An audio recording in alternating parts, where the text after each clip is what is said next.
It's not a game, it's a rich thing. Pemain sinetron Tsania Marwa dituding melakukan tindak kekerasan terhadap anak. Tudingan terhadap Tsania Marwa tersebut disampaikan Atta Laritsyah, mantan suaminya.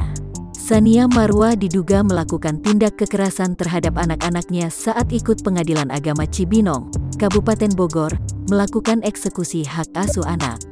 Menurut Atta Laritsyah, Tsania Marwa memaksa anak-anaknya supaya mau ikut dibawa pulang. Atta Laritsyah bahkan meradang melihat upaya eksekusi hak asuh anak yang dilakukan Pengadilan Agama Cibinong. Atta Laritsyah menuding Tsania Marwa melakukan tindak kekerasan terhadap anak-anaknya sendiri. Menurut Atta Laritsyah, kedua anaknya buah pernikahan dengan Tsania Marwa tetap memilih tinggal bersamanya. Dengan kuasa Allah dan atas kemauan mereka sendiri, hanya mau tinggal bersama saya, bapak mereka, tulis Atta Laritsyah.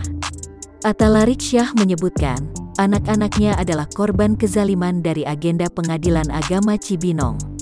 Itu berlebihan dan memancing kerusuhan, terlebih ketegangan dan keresahan anak-anak saya yang mendapat tindakan eksekusi selama 6 jam, tulisnya. Padahal, lanjut Atta Laritsyah, anak-anak terang-terangan menolak ikut ibunya.